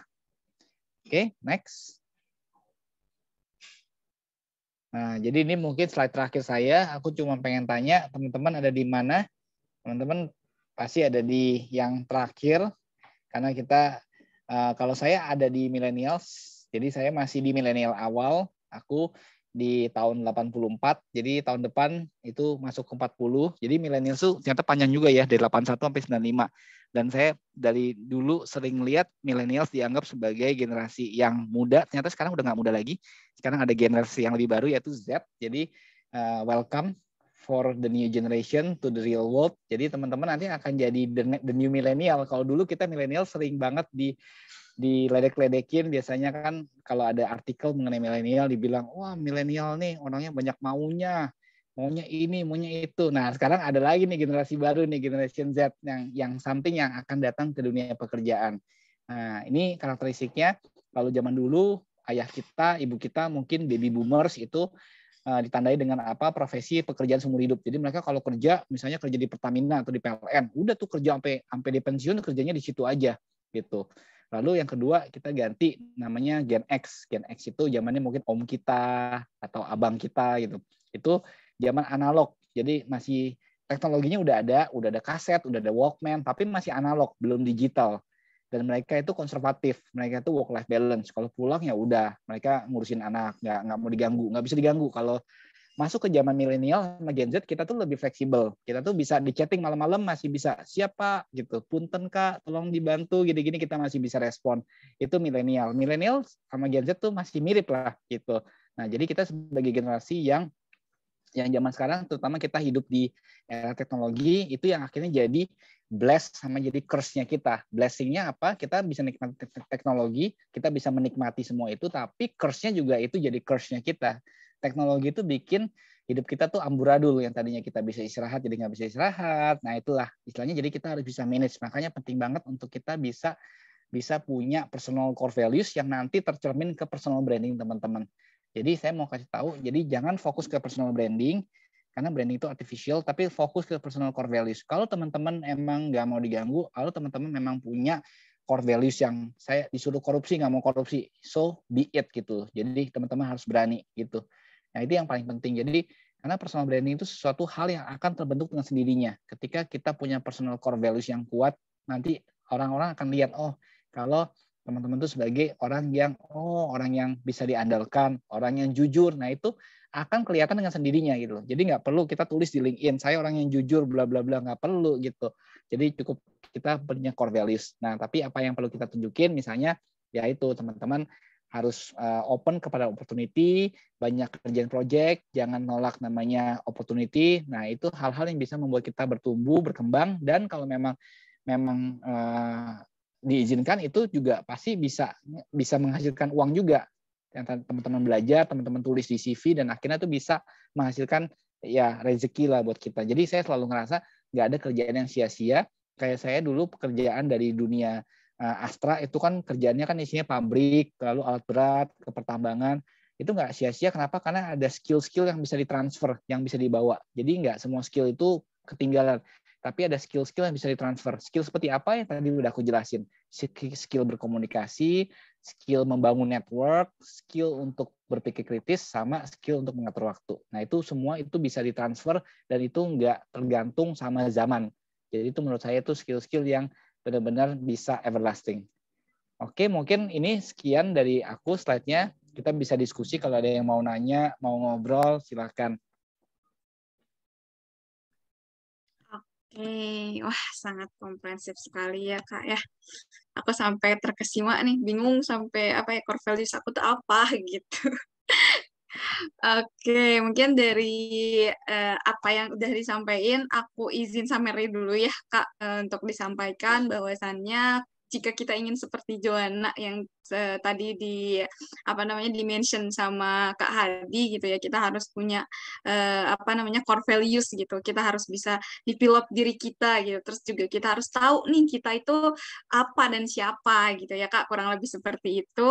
Iya. Mungkin juga kita harus tahu gitu essential skill kita yang nggak bisa nih digantiin sama komputer. Kita harus belajar ini dan itu, seperti apa yang dijelaskan tadi ada 4 ya Kak ya, dari komunikasi efektif, terus networking, problem solving, manage waktu gitu. Dan itu adalah hal-hal yang ya kurang lebih harus dan wajib kita kita punya gitu, biar kita bisa bersaing nih yang di dunia yang kompetitif ini gitu. Karena semakin hari aku merasa ya, mungkin karena aku juga fresh graduate nih Kak kebetulan. Ya jadi struggle-nya mencari kerja itu sangat sesignifikan itu gitu. Jadi memang kita harus banyak belajar. Sampai aku searching juga nih dari Ibu Fatwa ya tadi. Itu beliau keren banget sih, sampai 400.000 ya 400.000 loh followernya, followersnya. saya kaget. Iya. Maksudnya bisa loh ibu-ibu sampai 1,5 juta yang followernya, dan itu organik ya, bukan beli follower. Dan kita sebagai anak muda, ya Allah, aku sebagai anak muda merasa aduh insecure gitu ya melihat ibu-ibu, dan kita jangan pernah berhenti untuk belajar. Oke, mungkin itu gitu ya dari Kak Hadi. Kita lanjutkan untuk diskusi nih teman-teman. Apakah ada yang ingin bertanya atau apakah ada yang ingin diceritakan, curhat juga boleh terkait struggle-nya gitu ya. Kemudian juga hal-hal yang ingin diskusikan lainnya. Yuk mangga langsung raise hand aja. Bapak, saya ingin bertanya gitu, seperti anak SD gitu ya. Yuk jangan malu bertanya, nanti sesat di jalan. Oke, ada Kak Yemima. Silakan Kak Yemima, apakah ada yang ingin didiskusikan? Thank you banget sebelumnya buat Kak Hadi. Insight-nya benar-benar wow. Dan aku jadi sadar kayak Gen Z itu terlalu atau hyper multitasking, dan aku juga ngerasain hal yang sama kayak kayak kita tuh to focus to build our personal branding. Jadi kayak dimanapun kita kayak try to multitask gitu, karena aku juga ngerasa, karena aku kan ada kayak kuliah pagi, kuliah malam gitu, jadi kadang sampai kuliah pun karena join beberapa organisasi juga gitu, jadi kayak sambil kuliah sambil ngerjain tugas organisasi, kadang sambil meeting, atau kadang sambil ngerjain tugas yang lain, tuh kayak too much sometimes. Tapi kayak karena kita tuh udah terlalu pengen banget nih gue nih personal branding gue nih bagus gitu, kayak hard worker banget, tapi itu tuh kadang kan juga negatif ya ke kita sendiri gitu, dan itu juga berpengaruh sama social skills kita gitu, karena kita terlalu fokus ke diri kita sendiri, jadi tuh social skills kita tuh jadi bener-bener susah banget buat kadang ngobrol sama orang aja, kayak I'm too tired to just talking with you, just stop gitu. Jadi kayak gimana sih caranya supaya kita tuh nggak terlalu yang fokus ke personal branding terus jadinya kayak multitask everything gitu. Kayak kita tuh karena aku juga pengen kayak sometimes tuh I just need a rest gitu loh. Tapi nggak bisa kayak gimana ya, kayak ada feeling nggak bisa, kamu tuh harus terus kerja, feeling guilty terus gitu, susah gimana gitu. Iya, aku juga ngerasain sama sih. I think pertanyaan Yemima tuh relate banget ke aku, karena dulu aku juga ngerasain hal yang sama. I think yang bisa nentuin personal branding kita, personal core values kita tuh ya kita sendiri gitu. Jadi kalau emang kita personal brandingnya adalah kita pengen punya hidup yang balance, kita punya hidup yang mindful, itu kita yang harus nentuin. Boundary-nya itu yang nentuin kita. Makanya kayak tadi, kayak contohnya kalau case aku, dulu tuh aku senang banget tuh kayak tiap kali bos itu message itu jam berapapun, jam 11 pun langsung aku reply, fast response istilahnya, sat gitu. Tapi in the end of the day aku tuh sadar ketika aku pengen membentuk personal branding pun aku harus punya boundary, even aku harus disiplin terhadap diriku sendiri gitu loh. Ketika saya untuk misalnya saya hari Sabtu Minggu biasanya saya benar-benar off handphone, saya nggak buka handphone, saya matiin gitu. Jadi kalau ada yang message saya pasti akan baru reply menjelang hari Senin pagi, baru saya buka lagi misalnya. Nah itu personal branding. Nah tapi itu balik lagi aku bisa bilang itu tergantung teman-teman nih loh. Teman-teman ketika kepengen ngebentuk personal brandingnya seperti itu, it's allowed. Tapi ketika teman-teman ngerasa udah capek, then I think it's time for you to step back menurut aku ya. penting banget untuk kita bisa self-care. Makanya zaman sekarang pun saya juga sebisa mungkin kalau saya nggak mau digituin sama orang, saya nggak pernah gituin orang. Jadi saya nggak pernah hubungin tim saya after office hour biasanya. Kecuali kalau urgent banget. Dan kalaupun ada bos saya atau ya ada klien yang datang, saya bisa maaf Kak atau maaf Pak, ini nanti saya akan hubungin hari Senin pagi-pagi saya akan kerjakan. Tapi untuk sekarang saya nggak akan kerjakan. Jadi istilahnya kita sendiri yang nentuin. Jadi kita harus bisa say no. Makanya penting banget untuk kita nentuin namanya boundary dan kita bisa say no. Nah paling penting juga adalah terhadap diri kita nih. Kadang-kadang kita yang suka nggak disiplin, kita suka buka handphone, kita yang suka buka laptop, kemana-mana kita selalu terkoneksi. Nah ini makanya penting buat kita untuk bisa ngelatih nih namanya. Nah, dunia teknologi itu kan sekarang memang bikin kita 24/7. Nah, kita sendiri harus bisa disconnect ourselves gitu. Jadi teman-teman nggak harus ngerasa, oh ini akan dianggap saya itu nggak ini, misalnya nggak reliable atau nggak fast respond. It doesn't matter actually sebenarnya. Benar-benar it doesn't matter. Karena sebenarnya kita tuh bisa nunggu kok. Everybody can wait gitu loh sebenarnya. Tapi kita harus bisa set boundary. Kadang-kadang kita yang suka nggak enakan sendiri. Kita sendiri bahkan yang pengen nunjukin kalau kita tuh bisa ngerjain banyak hal dalam satu waktu dengan cepat. Nah itu yang mau kan kita sendiri. Nah makanya. Tapi aku juga nyadar di satu sisi, kalau dulu saya ngerasa karena persaingan. Waktu dulu saya MT itu ada hampir berapa puluh orang ya masuk satu batch bareng. Dan itu saingan. Jadi akhirnya itu yang bikin kita jadi kayak, oh gue harus lebih dari sebelah gue nih gitu. Nah itu yang sebenarnya dunia populasi di dunia ini sekarang udah hampir 8 miliar dan kedepannya orang makin beranak makin banyak. Aku ngerasa wah gila nih dunia ini makin nggak sustain nih. Zaman anakku nanti itu udah berapa miliar gitu. Imagine anak kita atau nanti generasi setelah teman-teman itu harus bersaing dengan harusnya sih udah 10 miliar lebih sih dunia itu akan segera mencapai ke sana. Itu imagine kompetisinya udah sekeras apa. Kalau di zaman teman-teman Gen Z sekarang aja udah rasanya keras. Maksudnya benar-benar semua orang tuh kayaknya tuh kalau kita nggak ngelakuin itu tuh ketinggalan gitu loh. Karena if you don't do that, other people will do it. Itu yang membuat kita akhirnya insecure. Wah kalau gua nggak fast respond, yang sebelah pasti akan respon. Dan ujung-ujungnya nanti yang dipromot yang sebelah. Yang dapat klien yang sebelah. Itu kan. Nah itu jadi something yang sebenarnya kita harus bisa. Nah kalau aku sih ngerasa ujung-ujungnya if you want to play with the world, play, karena kita ngikutin gaya dunia. Tapi ketika teman-teman juga ngerasa zaman sekarang itu dunia itu makin nggak sustainable, teman-teman juga mesti punya personal branding sama personal core values. Misalnya teman-teman pengen punya hidup yang lebih mindful, yang lebih self-care, yang lebih sustainable, it's your choice gitu loh. Jadi nggak harus ngikutin apa yang dunia mau. Ya paling itu aja sih. Selama kayak aku bilang suka ngomong sama teman-teman sama timku juga.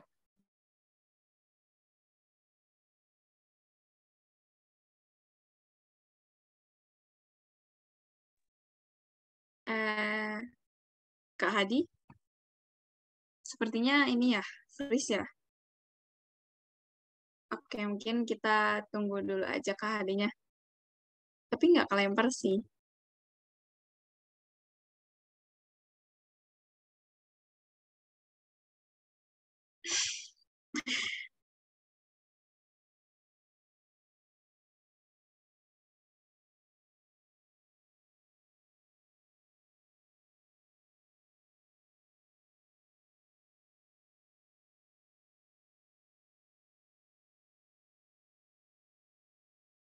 Oke, Kak Hadinya juga kelempar.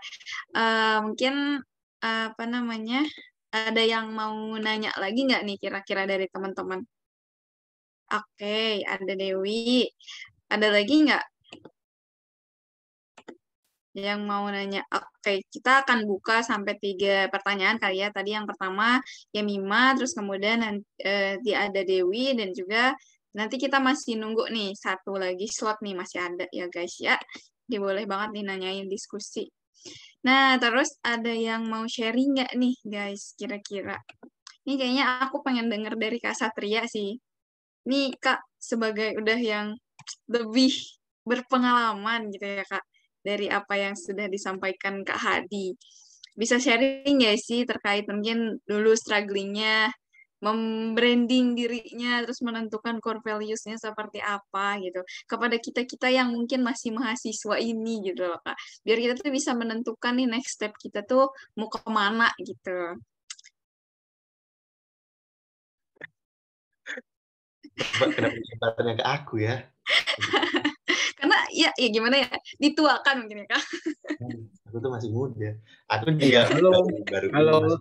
Sorry, saya keputus tadi. Drop karena baterai laptopnya habis. Oke, Kak. Ini kita lagi sesi minta sharing Iya, dulu nih dari Kak Satria sambil nunggu Kak Hadi gitu, Kak. iya, sorry ya. Aku lanjut lagi Oke, ya. oke, Iya, oke. iya tadi Boleh, kalau Kak. kalau kalau mungkin jawaban aku buat tadi buat Yemima yang nanya, kalau aku sih bilang ya ujungnya yang sadar sih sebenarnya Yemima ya sebenarnya maunya seperti apa, kita nggak bisa kontradiktif ketika kita mau lakuin satu hal tapi kasih kepengen ngelakuin hal yang lain, itu nggak bisa. Jadi contohnya kayak kita pengen kerja, pengen uangnya, pengen tahu nih kerjaan duitnya gede, ada duitnya, tapi kita nggak mau dapat nggak enaknya misalnya, nggak bisa. Once kita udah mutusin, kayak saya misalnya, saya udah mutusin nanti usia 45 saya pengen ngajar full time, saya pengen balik ke kampus, saya nggak pengen kerja corporate.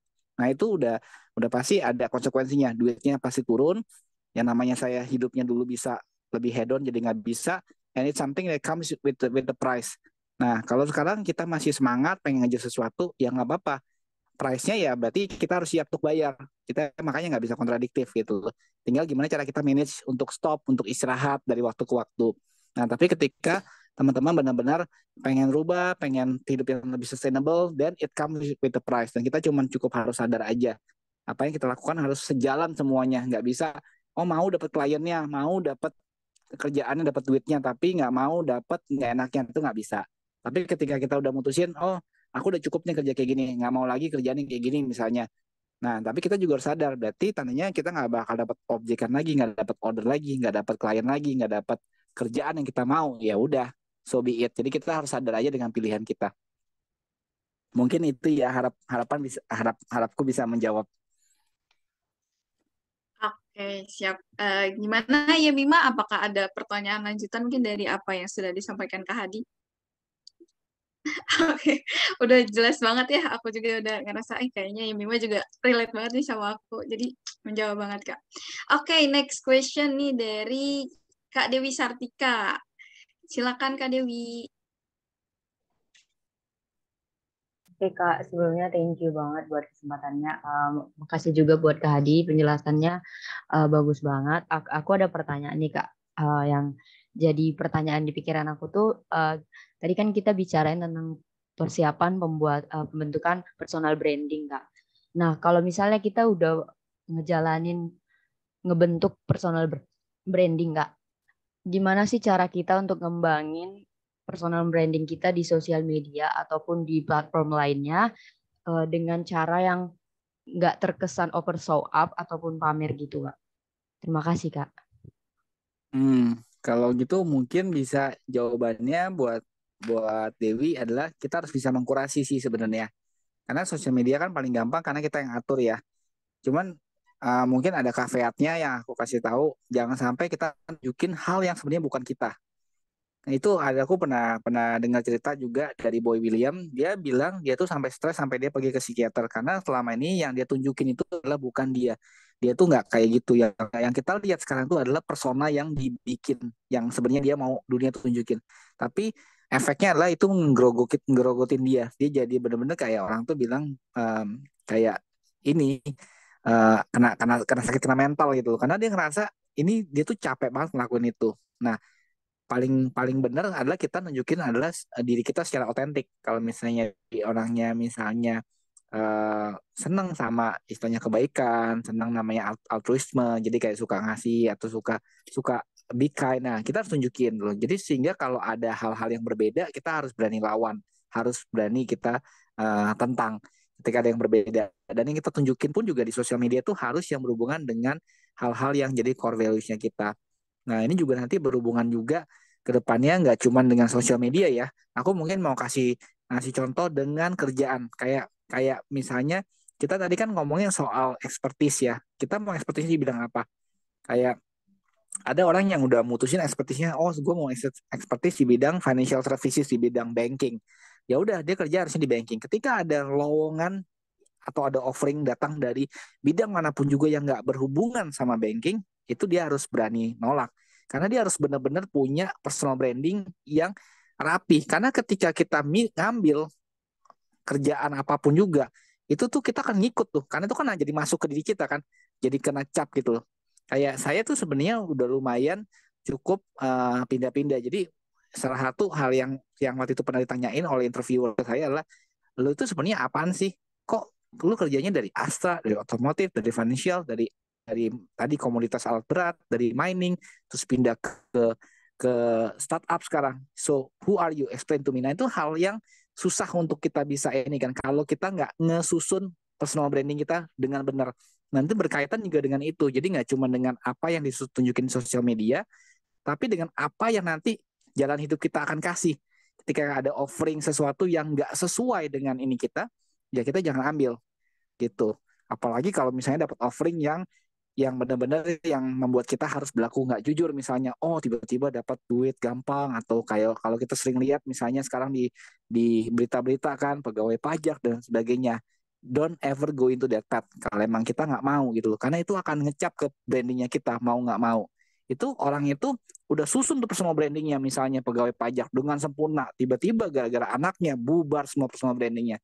Nah ini juga sama, kita mau susun serapi apapun personal branding kita, tapi kalau personal core values kita masih salah, ya kita akan it will bite us in the end gitu. Makanya sosial media, mungkin kalau pertanyaannya gimana cara untuk nunjukinnya supaya nggak terkesan show off, ya menurut aku sih ya kita harus konsisten aja, sebenarnya konsisten, dan nggak cuma di sosial media. Yang tadi messageku adalah kita juga mesti punya core values yang konsisten dengan apa yang kita tunjukin. Jangan sampai apa yang kita tunjukin sebenarnya berbeda. Misalnya kita tunjukin kalau kita suka jalan-jalan, tapi sebenarnya kita itu introvert, kan capek ya. Nah, orang akan ngajak terus, tapi semakin kita jalan-jalan kita semakin capek. Dan kita nggak jangan tunjukin, kita harus tunjukin kalau memang kita tuh introvert, kita senang misalnya senang menyendiri, senang naik ke gunung, senang ke apa gitu. Itu yang harus kita tunjukin. Oh, memang berarti brandingnya kita tuh itu gitu. Jadi mungkin apa yang kita tunjukin di sosial media kalau bisa sama dengan apa yang memang diri kita secara otentik gitu.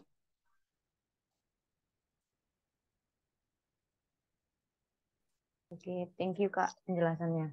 Menjawab banget. Thank you, Kak. Oke. Oke, terima kasih juga ya atas pertanyaannya dari Dewi. Aduh, ini ada 2 pertanyaan sih Kak. Dari Kak Hadi gimana ya? Soalnya sebenarnya kalau dari sesi waktu sih udah melebihi dari apa yang sudah Oh, nggak apa-apa. dijanjikan ya. Boleh deh 2 pertanyaan lagi karena aku juga mesti ini nih, mesti apa ngurusin anak juga. Jadi nanti kita bisa ngobrol lagi di lain waktu ya. Tapi nggak apa-apa, kita coba jawab 2 pertanyaan lagi dari teman-teman. Silakan. Oke, baik. Mungkin ini dari yang raise hand dulu ya, dari Kak Iyar. Dipersilakan Kak Iyar. Halo, thank you so much Nura for the time. Halo Mas Hadi, apa kabar? Halo. Selamat Mas. Ya. Mas sebenarnya ini apa ya? Aku juga melihat bahwa kayaknya materinya Mas Hadi itu luar biasa relatable. Apalagi saya yang memang sudah bekerja lebih dari 5 tahun, gitu. Tadi saya sempat melihat dari apa ya, kayak briefly CV-nya Mas Hadi bahwa ada beberapa perusahaan-perusahaan yang tidak linear Mas ya, yang Mas Hadi secara experience sudah bekerja. Nah, aku cuma pengen mungkin bisa share Mas ke aku pribadi maupun ke teman-teman semua di sini, ketika memang memutuskan untuk ganti sektor ya Mas ya, dalam sisi Iya. as a profesional tuh apa sih Mas yang menjadi consideration-nya Mas Hadi untuk bisa take a risk? Okay, I need to change my field, for example.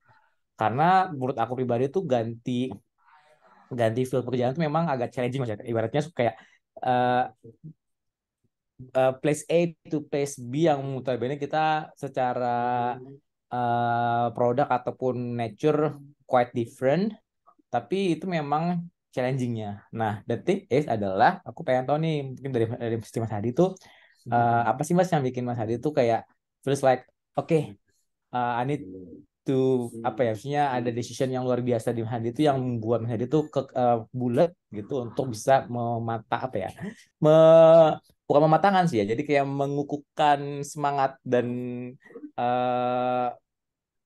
apa sih namanya, niat Mas Hadi untuk bisa uh, Pindah sektor ya. bekerja. Betul, ini ya begitu Mas. Oke, ya ini pertanyaan bagus banget sih. Sebenarnya ini terkait sama nanti ke depannya setiap kali teman-teman dapat apapun yang hidup kasih, baik itu dalam dunia kerjaan maupun dari opportunity dari di luar dunia pekerjaan formal, itu tuh pasti harus ada benang merahnya. Kayak saya pun sekarang senang banget kayak giving back, saya ngajar juga, saya suka ngasih sesi seperti ini. Itu karena memang core value saya senang sharing gitu. Dan itu yang harus teman-teman pertahanin gitu. Dan kalau tadi pertanyaannya ketika kita pindah kerja, terutama yang harus kita akses itu adalah sektornya. Jadi sektornya kira-kira sesuai apa enggak. Yang kedua adalah memang ada peningkatan apa enggak. Kayak saya mungkin pindah kerja dari tadinya individual kontributor jadi megang sebuah tim, jadi akhirnya megang megang sebuah tim yang lebih besar dan akhirnya bisa megang ini bisnis secara utuh. Jadi memang megang profit dan loss-nya. Jadi saya punya budget yang besar dan saya megang tim yang utuh. Jadi saya punya tim dari mulai tim sales, marketing sampai operations misalnya. Nah itu setiap kali saya pindah itu pasti ada hal-hal yang membuat saya berkembang yang saya belum pernah kerjakan sebelumnya. Nah memang kalau saya ngelihat diri saya sendiri, if I take a look at my past, itu ada beberapa hal yang saya juga agak sesalin itu loh. Harusnya gue nggak pindah nih, harusnya gue tetap stay di bidang ini. Kenapa? Karena aku pengen punya personal branding di bidang ini. Tapi ya udahlah, it's something yang udah lewat, kita nggak bisa sesalin. Tapi pastiin ada teman-teman, ada sesuatu yang kita dapat. Kalau saya akhirnya mastiin saya belajar hal baru, saya belajar manage people, saya belajar manage orang yang jauh lebih muda, saya belajar manage bisnis yang lebih besar, walaupun industrinya beda-beda. Nah, jadi nanti itu hal yang kita bisa ceritakan ke recruiter atau ke orang selanjutnya. Jadi yang paling penting adalah kita membuat keputusan itu pindah dengan sadar. Dan yang paling penting yang harus dihindari adalah ini mungkin ya, ini kedengarannya klise, tapi kita harus hindarin pindah kerja hanya demi uang. Nah ini yang menurut aku ke depannya memang uang itu penting, tapi sebenarnya kalau kita lihat secara long term, ketika teman-teman pindah terlalu sporadis, terlalu erratic, maksudnya pindahnya nggak jelas gitu, nanti kita bisa kena batunya sendiri. Ya, at some point kita akan stuck dan kita akan jadi kayak bingung gitu loh, mau kemana gitu. Makanya penting banget untuk kita bisa manage our path going forward gitu. Jadi nanti walaupun bisa jadi namanya offering pasti banyak deh, percaya teman-teman. Itu mungkin sekarang yang untuk yang belum dapat pekerjaan saya doain supaya cepat dapat, tapi once teman-teman pecah telur itu tuh biasanya nanti akan ada aja gitu loh. Mungkin dari Mas Iyar yang udah kerja 5 tahun mungkin bisa sharing tuh, itu di luar sana tuh bisa aja ada recruiter yang tiba-tiba, terutama teman-teman yang udah punya LinkedIn, itu pasti ada yang nyamperin gitu loh. Jadi itu bisa datang kapan aja. Nah, pertanyaan aku adalah nggak semua opportunity itu harus diambil, tapi kita harus bisa pilah-pilah yang mana yang kira-kira ini sesuai ya dengan branding yang saya mau bentuk atau yang sesuai dengan core value saya. Nah, itu yang nanti kita bisa harus pilah-pilah. Kadang ada orang tuh suka salah kaprahnya, oh ini kan nggak datang 2 kali nih, sayang kalau kita lewatin. Itu sebenarnya pernyataan yang salah. Karena yang namanya opportunity itu kayak kereta. Kalau satu lewat, nanti akan lewat lagi. Namanya kereta kan ada batch selanjutnya kan gitu. Jadi kalau satu lewat pasti akan lewat lagi. Gitu. Kita tinggal perlu memilah-milah dan akhirnya mutusin gitu. Semoga menjawab ya. Sure Mas, sure. Thank you so much Mas Hadi. Oke, terima kasih juga kepada Kak Iyar atas pertanyaannya. Mungkin ini terakhir ya Kak ya. Dari Iya. Kak Vivi. Kak katanya ingin izin bertanya, maaf tadi sempat keluar masuk, kemudian izin nggak bisa on mic dan on cam. Tips untuk fresh graduate yang ingin explore ke bidang lain yang nggak sesuai majornya dan belum punya pengalaman di bidang tersebut gimana ya, apalagi untuk meyakinkan interviewer, katanya. Oke. Ini pertanyaan yang bagus nih. Kalau dari saya sih namanya belajar itu nggak cuma belajar dari kampus yang memang bukan bidangnya. Kalau memang pindah ke bidang yang lain banyak kok sekarang education platform. Makanya ada namanya bootcamp. Kita bisa belajar bootcamp. Kalau ada yang pengen belajar coding itu, bahkan orang yang non coding pun bisa belajar coding, ikut bootcamp, belajar dari nol itu banyak. Bahkan YouTube juga nawarin banyak pelajaran. Bahkan yang orang-orang yang nggak bidangnya pun bisa diterima masuk ke perusahaan teknologi hanya dengan belajar bootcamp. Jadi menurut saya kalau yang memang nggak di bidangnya tapi memang pengen bekerja di tempat tersebut, cari cara. Ada kok banyak sekarang soalnya. Jadi ada banyak bootcamp, ada banyak education platform yang bisa nawarin kita. Dan itu memang bersertifikasi. Jadi karena saya dulu juga pernah kerja di ruang guru, jadi saya suka ngeliat kompetisi tuh. Jadi banyak juga bootcamp-bootcamp, terutama yang untuk ini ya teknologi company, dan banyak pesertanya tuh dari luar bidang teknologi, orang yang tadinya kerja perminyakan. Kayak saya punya adik sepupu, dia itu kerja di OVO sekarang jadi lead engineer. Dulunya tuh dia kuliah perminyakan di Trisakti. Anak teknologi geologi perminyakan, ngambil bootcamp kalau nggak salah di Binar, sekarang kerja di OVO jadi lead engineer. Habis sekarang udah pindah lagi ke Zendit gitu. Nah, itu berarti tandanya bisa kan, maksudnya kita banyak lihat dan itu contoh-contohnya udah banyak. Jadi untuk teman-teman yang punya impian dan memang punya passion, itu paling penting. Impian sama passion itu yang akan jadi motor, tapi pasti teman-teman find a way untuk jalan, untuk bisa cari. Kayak contohnya Ibu Fatmah tadi, udah tua bisa jadi content creator. Saya yakin teman-teman yang masih muda pun mau belajar apa aja, caranya banyak, tinggal dicari gitu. Yang penting tetap punya semangat dan ingat, kalau emang kita memang niat kerja di bidang itu, pasti akan ada jalannya. Jadi dari mulai kita bisa mulai cari orang yang kerja di industri tersebut, kita coba ikut komunitasnya, kita coba ngasih service kita secara gratis, atau mungkin kita step back lagi, kita ikut intern lagi, itu juga bisa. Banyak caranya, selama kita mau coba untuk cari gitu. Dan terkait untuk sertifikasi dan lain sebagainya, itu juga udah banyak kok education platformnya, jadi nggak usah khawatir. Semoga bisa menjawab ya. Oke, semoga terjawab ya Kak Vivi. Karena waktu juga sudah melewati gitu ya, 15 menit. Langsung aja nih Kak ke closing statement dari Kak Hadi terkait malam hari ini. Iya, mungkin closing statement dari aku buat teman-teman, yang aku bilang di awal, don't think too much about personal branding. Jadi personal branding itu sesuatu hal yang akan nempel ke kita seiring dengan kita ngebangun hidup kita gitu loh. Jadi untuk awal-awal itu yang penting kerja aja dulu, kita kerjain, kita berkarya, kita berorganisasi, personal branding itu ngikut kok. Jadi nanti cuma perkara bikin LinkedIn, bikin profile, bikin bikin CV yang bagus, itu banyak kok tips and triknya. Tapi yang menurut aku lebih penting adalah gimana cara kita plan ahead our life.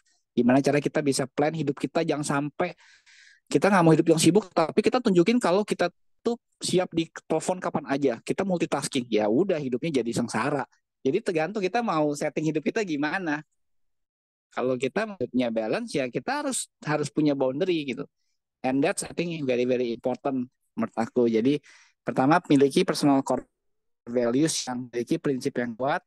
Nah, planning kan hidup teman-teman dengan baik dan stick to the plan kalau bisa. Personal brandingnya akan ngikut sendiri kok. Gitu. Oke, mantap sekali ya untuk materi pada malam hari ini.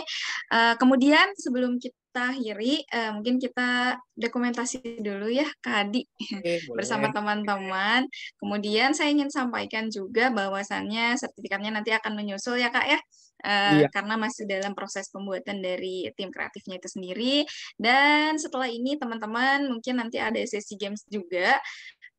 Jadi kita sekarang manfaatkan dulu nih waktu buat Kak Hadi gitu, karena Kak Hadinya akan ada aktivitas yang lain. Yuk teman-teman, untuk mungkin on cam dulu biar ya kelihatan senyum-senyum manisnya.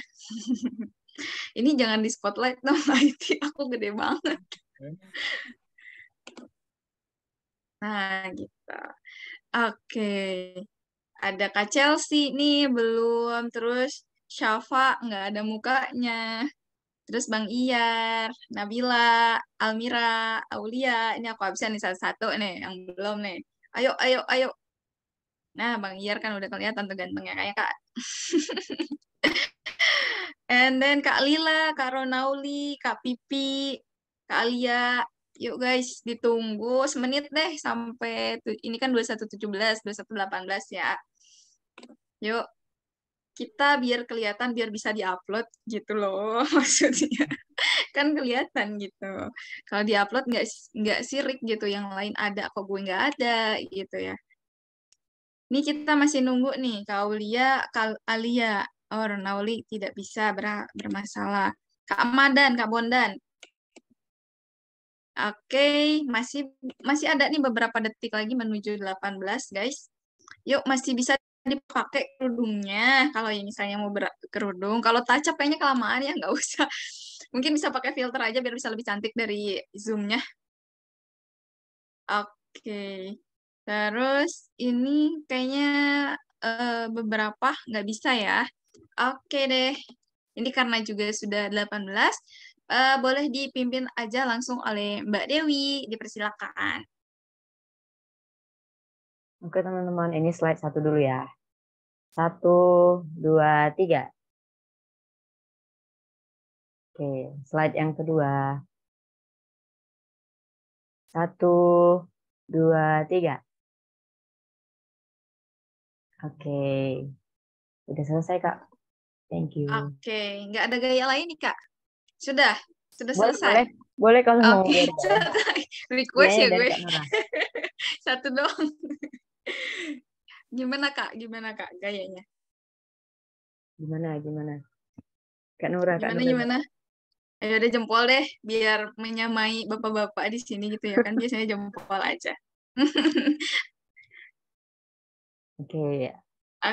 1, 2, 3.